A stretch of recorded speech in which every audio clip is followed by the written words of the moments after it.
Bonjour, bonjour, amis de l'angoisse, ne zappez pas, c'est pas une erreur. Bienvenue sur votre série préférée, Les Oubliables du cinéma d'horreur.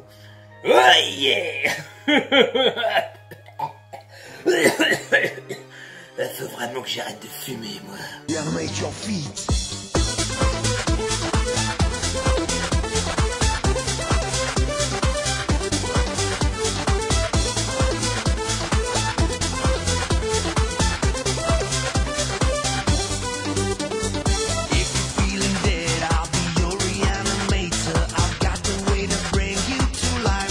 Pour ce nouveau volet des Oubliables du cinéma d'horreur, comme toujours, chers amis de l'angoisse, je vous ai trouvé 5 Ah merde, ça marche pas, faut que je sois manchot. 5 films d'horreur que vous pourriez ô combien oublier sans avoir le moindre remords ni état d'âme.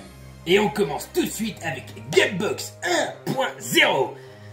Je me demande vraiment si l'original, s'il y en a un Gamebox tout court, était meilleur, et si le Gamebox 2.0 peut vraiment être pire. Comment vous dire? L'histoire est nulle, les effets sont vraiment à chier, et à côté, Doomsday et House of the Dead avaient des effets numériques ô combien réussis, dignes d'un chef-d'œuvre du cinéma. Très sincèrement, je garde ce film pour la collection, mais c'est une putain de purge. Ne le regardez pas, effacez-le, vous ne connaissez pas ce titre, vous ne voulez pas le voir.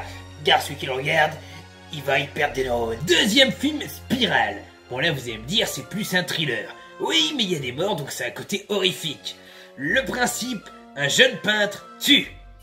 Mais il tue de façon horrible, la caméra n'est pas splendide, les morts sont un peu dégueulasses, et l'histoire en elle-même est lente, molle, lente. Dans le même principe, si vous voulez voir un film avec un tueur qui a un côté artistique, je vous conseille largement Anamorph, qui est bien plus sympathique. Troisième film que j'ai trouvé extrêmement mauvais, Zodiac. Franchement, ce film est... Ah ben non, ce film était bien en plus. C'est une super édition, il est sympa. Qu'est-ce que je voulais dire, moi, déjà, alors? Ah si, Zodiac, mais cette version du film, avec Justin Chambers, eh ben je l'ai trouvé très plate, c'est long, on s'ennuie à mourir. Pareil, c'est un thriller, vous allez me dire, ça n'a rien à faire dans le cinéma horrifique. Je vous emmerde, c'est ma chaîne, je fais ce que je veux. Ce Zodiac n'est vraiment pas bon, en tout cas moi j'ai pas aimé. S'il y en a qui ont bien aimé, n'hésitez pas à me le dire. Le Zodiac montré précédemment est un chef-d'œuvre, celui-là est un chef-purge. Ça existe pas, je m'en fous, on invente un nouveau mot. Les nouveaux vampires, qui nous vendaient un film de merde au vu de la jaquette, et qui pour une fois a une jaquette ô combien pas mensonger. Franchement, les nouveaux vampires. En fait, c'était le film pour vous faire regretter à fond les anciens vampires. Dracula revient, je t'en supplie. Tes enfants sont vraiment mauvais dans leurs films. L'histoire du docteur Frédéric Claus, un vampire, un des survivants, qui veut venger ses aînés en transformant les humains grâce à un sérum en vampire en 3 jours.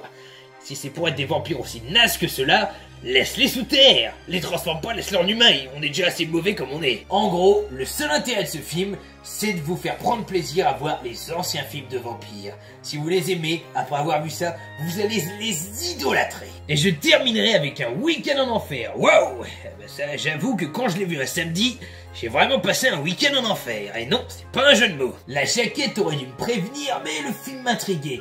Et malgré tout, j'aurais dû avoir des idées que c'était bien pourri.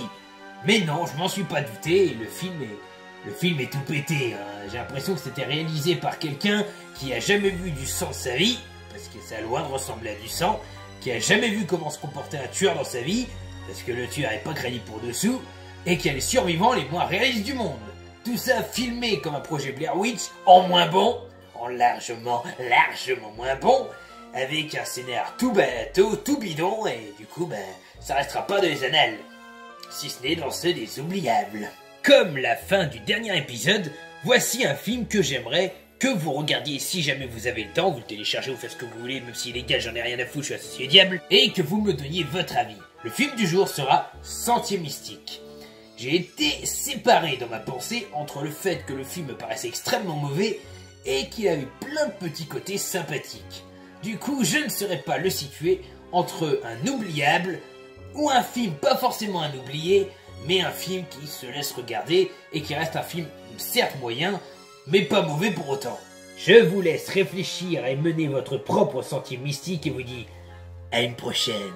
Tchuss! crevez tous.